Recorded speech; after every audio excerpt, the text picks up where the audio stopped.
Tantor Audio, a division of Recorded Books, presents Untamed Hearts by Heather McCollum, narrated by Timothy Campbell. Chapter 1. Scottish Highlands, 1 May 1536. Will Wyatt, dashing pirate, rescuer of stolen children, next in line to captain the ship Queen Siren, sat dismally on the jolting seat of the open wagon as it rode through another glade of spring flowers and tall grass. He watched Dory, his adopted sister, ride horseback before the Highlander, her new husband, Ewan Brodie. The two of them whispering, laughing, and kissing rather turned his stomach. "Enough, you two," he groused. "There are children back here who don't need to see that." 3 of them. Dory made a face at him and continued to laugh at something Ewan said against her ear. "I think they're sweet," the 12-year-old girl named Marjorie said, and scooted a little closer on the wagon seat. It was obvious the child had had a crush on Will ever since she'd boarded the ship with Dory when they escaped from London. A snort came from the boy Stephen. He leaned forward to look between them, leaving the 4-year-old girl Charissa sleeping in the back of the wagon. "I agree with Will," Stephen said, and spit over the side. He'd been surly ever since the slave-trading ship he'd been living on was blown to pieces by Dory's magical lightning bolts. Bloody hell, if only I had her skill, Will thought. He'd gather a storm cloud right over the sickeningly kissy couple and drench them. "They've been acting sweet on each other since we left port," Stephen added. "That's what people in love do," Marjorie said, and looked down her little nose at him as if he were a toddler, instead of a boy about her own age. Will stared out at the never-ending green hills and mountains. He'd never heard so many blasted, chirruping birds in his whole life. "Bloody racket," he murmured, and watched the brown sparrows fly between the trees. Granted, he'd been at sea for the better part of his 24 years, but even at port, most were gulls and scavenging ravens. These little swoopers tittered along like they were the happiest damn birds on the earth. Dory pointed one out, seemingly mesmerized by its song. She looked honestly blissful. Aye, she'd be happy here in the Highlands. He frowned and ignored the pang of loss. Dory had been raised as his sister, and although at one time he'd tried to kiss her, she'd made it painfully clear that she thought of him only as a brother. But losing any family member was hard, and the crew of the Queen Siren was definitely a family, with Captain Bartholomew Wyatt acting as their chief and father. Aye, part of Will's grumpiness was that he already missed her. He huffed. "Oh, she's damned happy."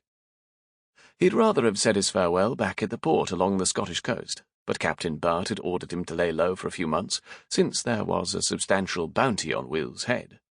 He'd been seen aiding Dory's escape from London. The 2 of them and Ewan were all considered enemies of the English crown, so Will would keep quiet with them up here at Drum.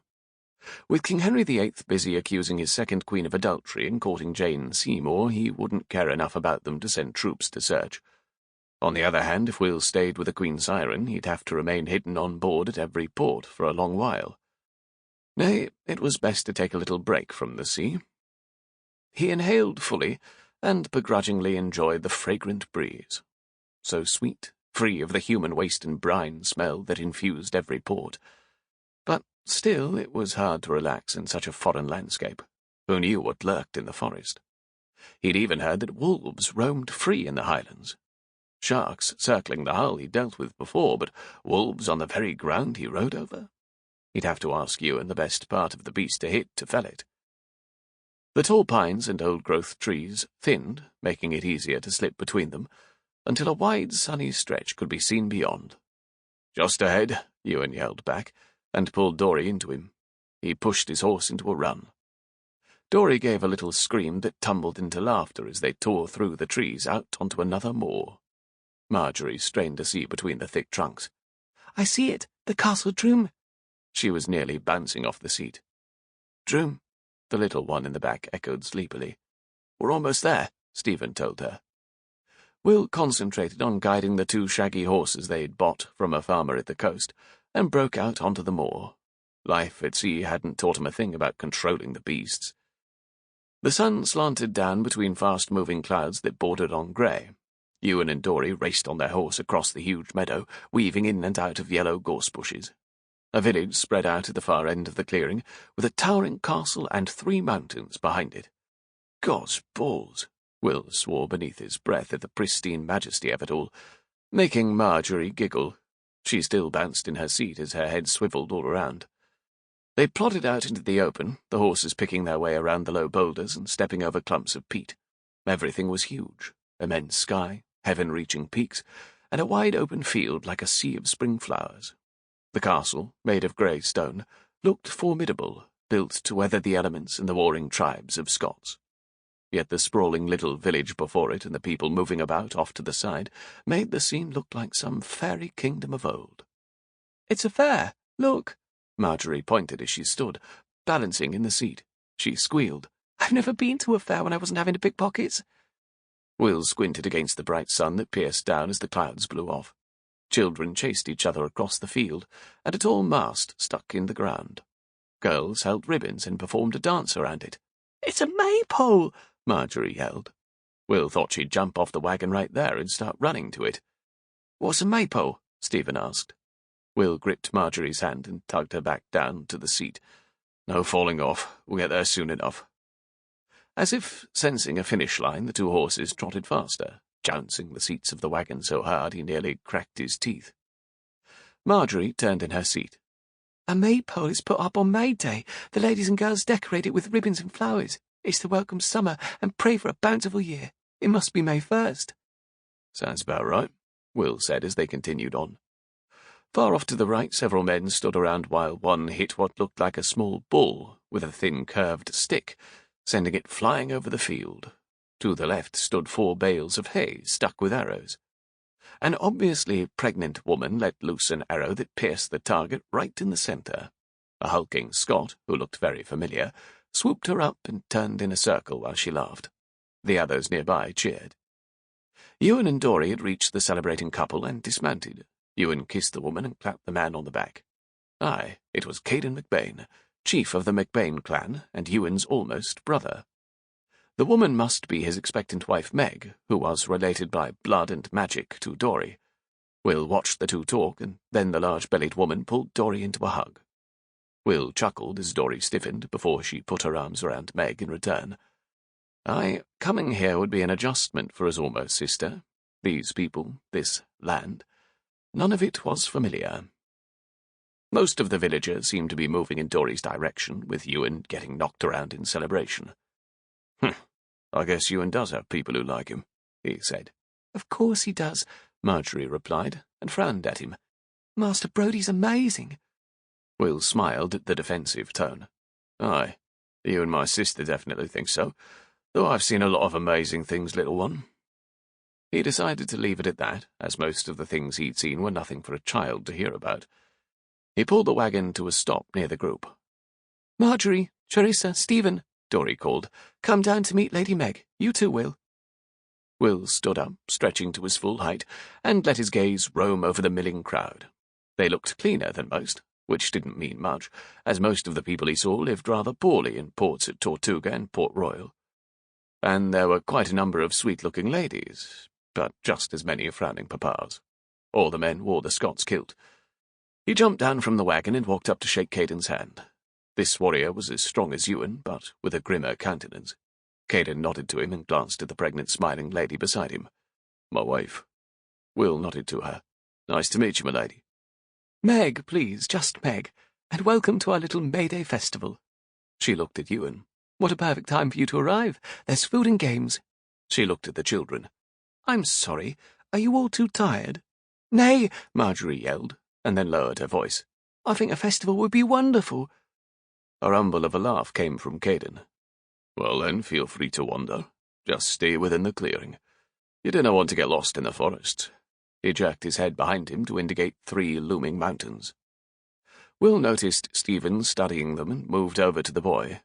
"Not a drop of sea anywhere," Stephen grumbled. Will smiled. "Odd, isn't it?" The boy nodded. Charissa tugged Stephen's hand. "Watch her, lad," Will said as the little girl pulled him toward the polished tree tied with ribbons. Stephen frowned, but Will knew he'd watch out for the little girl as he always had. Hopefully her bubbly happiness would help the boy over his poor outlook. Will walked amongst the running children toward a table that had been set up with ale, bread, and cheese, seasoned with green onions. He reached his arms overhead to relieve the stiffness from the 2-day wagon ride. A chorus of giggles caught his attention. 3 tasty-looking maids whispered nearby as they watched him. He let a slow grin melt along his lips. "Hello," he said. One of them babbled quickly in the Scots language, and they ran off. Did no one speak English here besides Caden and his wife? "Na porcan," called over the din. Will turned to see 2 young women standing behind another table. One was blonde. The one with dark, long waves of hair spoke a laughing line of Gaelic out into the crowd of men before her. Her tresses were black as a moonless night, the sun catching in the length like streaking stars. Slender arms waved in the air, hawking whatever it was she was selling. Men chuckled and elbowed each other, and she clapped her hands on her cheeks as if she couldn't believe what they were saying, though she grinned heartily. She held up a parchment and a quill filled with ink. No sweetmeats or cakes sat before her. Whatever she was selling, Will was buying. He joined the small crowd of men. She spoke more in Gaelic, her merry glance scanning the crowd. Her gaze stopped when she met his. Her eyes were a bluish shade of green. Long lashes fell on creamy skin as she blinked, and then her gaze dropped down his length as if she were assessing him. Assessing him? God's teeth. He shouldered his way up through the crowd where one man had taken up the quill and marked his name on the parchment. The man then pointed at the raven-haired beauty, and she pulled her attention away from Will to smile on the lad. Bending forward, she puckered her lips. The crowd erupted in merriment and comments, most of which he couldn't understand. "Make it good, Fergus," one called out. Will recognized Miss Donald, one of the men who'd helped to rescue Dorry and Ewan from London.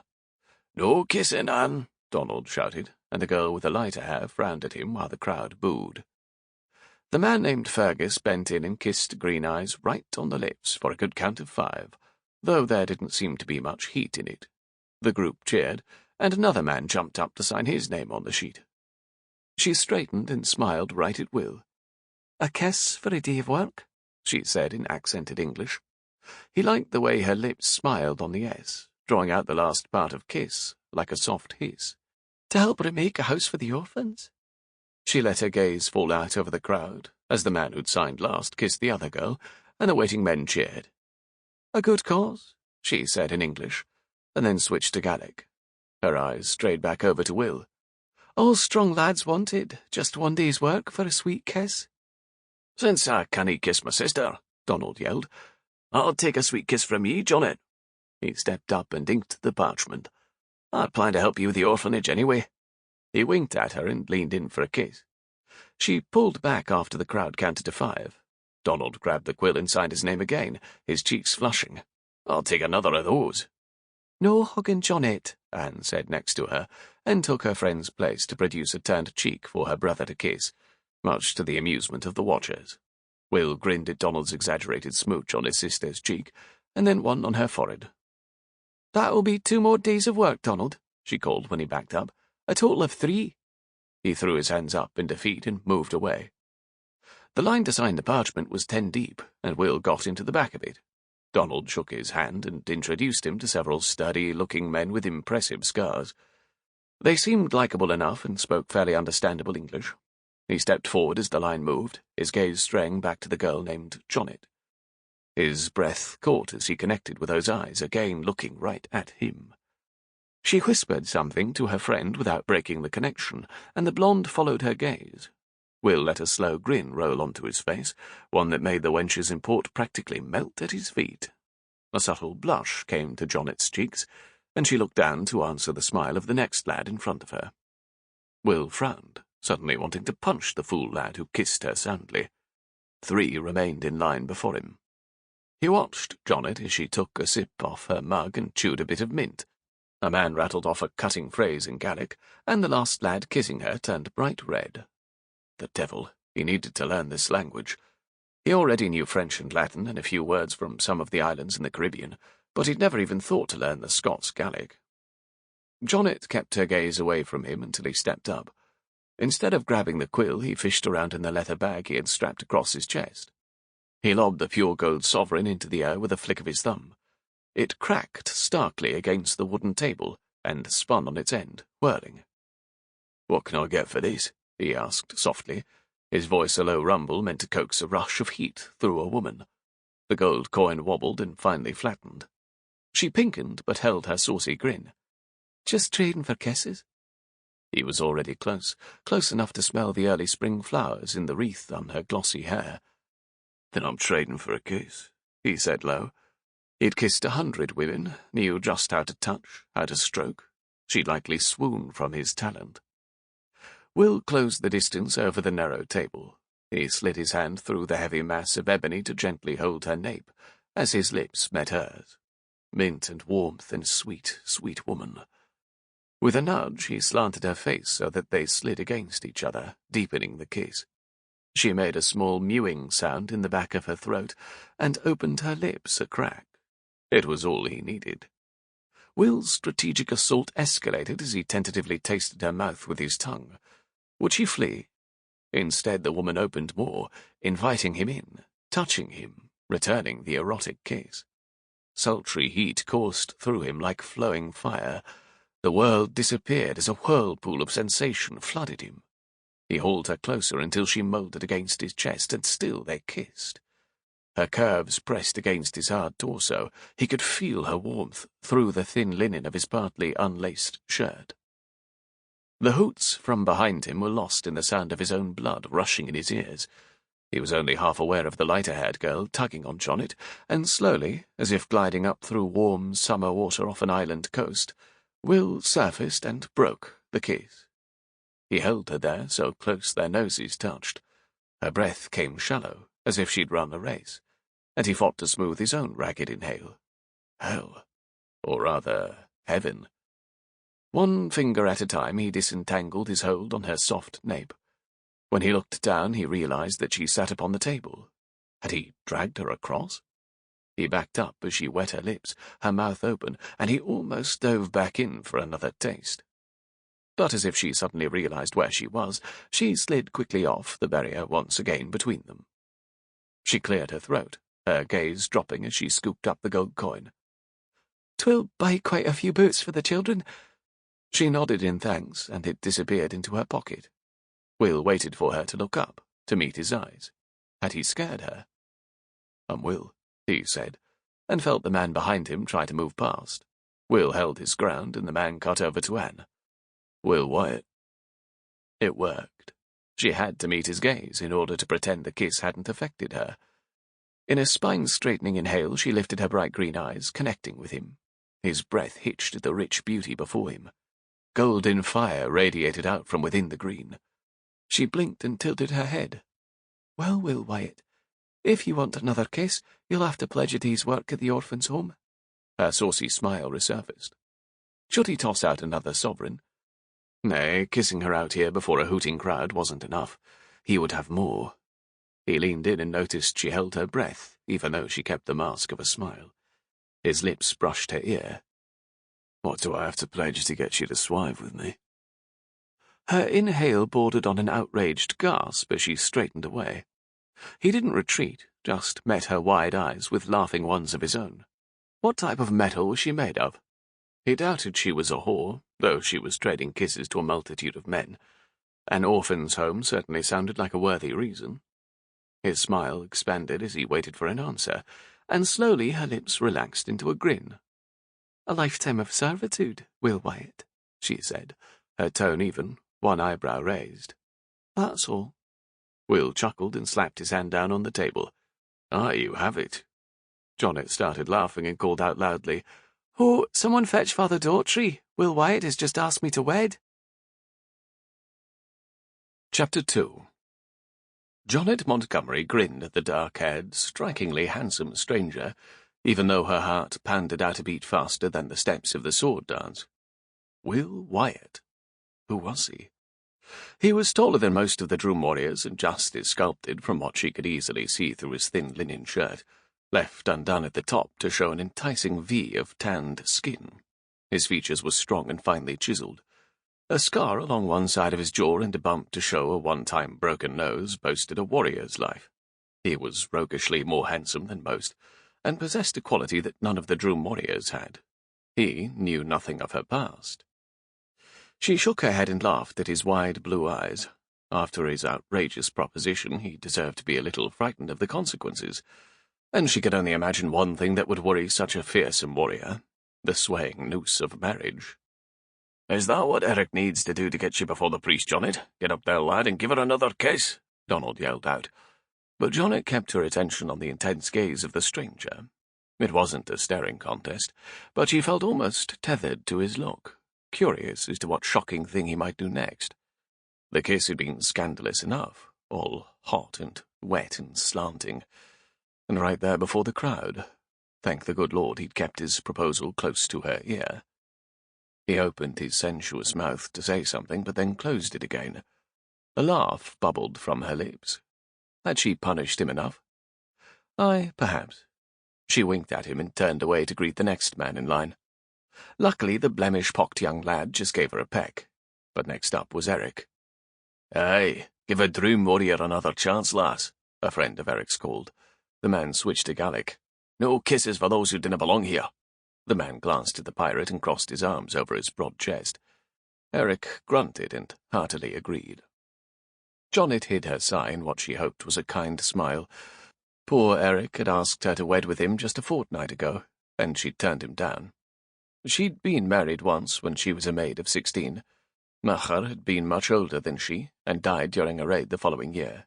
Since then, Jonet had been waiting for her grand knight to sweep her off her feet, and guarded against tying herself to another horrible man. Eric was not that knight. "A kiss for a day's work," she said, and leaned forward. Instead of the expected sweet kiss on the lips for a count of 5, Eric slid his hand through her hair, half dragging her across the table. His rough hold pushed her head to the side as he butted his tongue up against her clenched lips.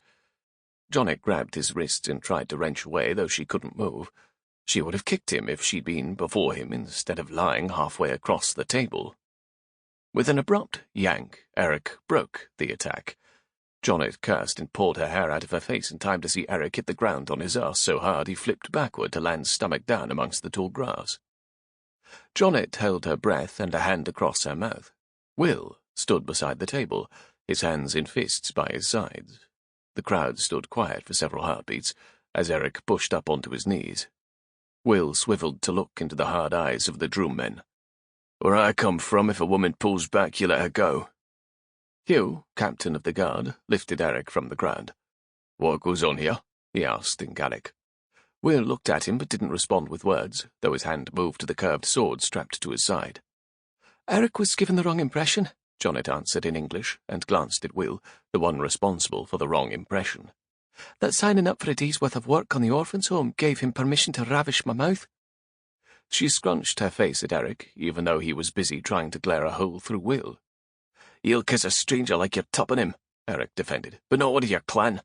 And then the rest of you stand around and let him attack one of your own." Caden strode briskly forward with Meg, waddling behind him. "Looks like you had it coming, Eric," he said low. The chief of the McBains took in the small group that had grown grim. "This is Will Wyatt, second in command of the Queen's Siren, and our brother to Ewan." "Ewan?" Jonet asked. She scanned the crowd and saw him walking toward them. "Ewan Brodie!" she yelled, and circled the side of the table. She and Anne ran up to him and wrapped him in a 3-way hug. Ewan laughed and hugged back. Thunder rumbled overhead, though the sun still shone. But Jonet didn't care. Ewan was back and whole. "We've missed you," she said, and kissed him loudly. A snap of thunder sounded in the mountains behind Droom, making Jonet jump and several ladies scream as they hurried after their little ones. Ewan caught her hands and took a full step back. He glanced over his shoulder. "They are just greeting me, Dory." Jonet noticed a beautiful, slender yet shapely woman with long, curling, blondish hair glaring like she wanted to slice her open. "Dory," Will said from behind Jonet, the name drawn out in a warning. Jonet thought she saw a small skian do in the girl's hand, but then it was gone. Good Lord, was she armed? Ewan stepped back to the woman and pulled her into his side. "They are my friends, nearly like sisters." Sisters? Well, they hadn't been tupping friends, true, but she and Ewan had been a little more than brother and sister. "Jonet, Anne, this is Dory Wyatt Brodie, my wife." I figured that from her last name being Brodie, Anne said, and frowned. She'd had her heart set on wedding Ewan one day. Instead, it seemed he'd off and wed a foreign beauty who carried a hidden dagger and had a brother that could kiss a lass's good sense clean out of her head. Jonet smiled. It's good to see you whole, Ewan. Caden wasna sure when you'd be back, and who, her gaze shifted to Dorry, you'd return with. She bobbed her head. Welcome to Droom, Dorry Wyatt Brodie. Dorry's face relaxed somewhat. 'Tis beautiful here. Aye, you've got the Highlands on a bright day, Jonet said, and silence sat for several heartbeats. So, Will, Ewan said, been making friends. Several of the men watching the drama and introductions snorted. He was becoming quite friendly with Jonet, Donald said. And then your new brother was making a friend out of Eric Douglas, Gavin said, and laughed. He pointed to Eric, trudging back by himself across the open meadow to the village. Caden's frown matched the one Ewan was giving Will. Will shrugged. I don't stand for men forcing themselves on helpless maids. Helpless, Jonet said, her eyebrows rising. Will shrugged. You weren't armed, and he was stronger than you, and without discipline enough to let go. He met her gaze evenly. Helpless. Her eyes narrowed. I was not... I think, Meg chimed in, that the good men of Droom should work on the orphans' home without the need for Jonet and Anne to provide them with kisses. She squeezed onto Caden's arm. Aye, Caden agreed, and glanced over the crowd. His voice boomed. If you haven't already signed up for a day's work, get your name on there. No more kisses today. Meg whispered in his ear, and he straightened. That is, he said loudly, unless both parties want to. He swooped down to seal his lips over Meg's. The crowd hooted and laughed. I'm sorry, Jonet whispered to Anne as they eyed Ewan's bride. She hugged her friend when she noticed Anne's eyes looking watery. I'm sorry, no more kissing today. Anne laughed a little as they walked arm in arm to the parchment at the table. Jonet tried not to listen to see if Will Wyatt would follow. Aye, Anne said. 'Twas the only time Donald would let anyone get close to me. I wish I had a brother that looked out for me so, Jonet said, and Anne snorted. You can have him for a spell. Jonet turned and nearly smacked into the mountain of mail standing before her. The sea pirate had indeed followed. The thought sparked her pulse into another race. She looked up into his face, his chin-length hair a drape around his features as he studied her. I did not mean to put an end to all your kisses, he said. Oh, that voice, that deep rumbling voice like pebbles under velvet. But he wasn't letting you go. And I was helpless, she replied, an annoyed nip to her words. She turned back to Anne, who gave her a wide-eyed look. Jonet motioned for Anne to help her move the table and attempted to lift the one side. You should carry a dagger. Will followed her, hefting the oak table himself. Jonet's breath hitched as his muscles bulged under the weight, the thin shirt barely containing all that strength. I didn't need a dagger. She held her skirts to trudge through the dry winter-dead grasses and new spring flowers toward the village. She passed him to lead the way. Can you bring lightning down on a man, or sweep him away in a twister? He asked from behind. Ha! She threw back over her shoulder and kept going. Where? She wasn't sure, but he kept following. She'd lead him to the orphan's home, where the table belonged. Is that a yes or a no?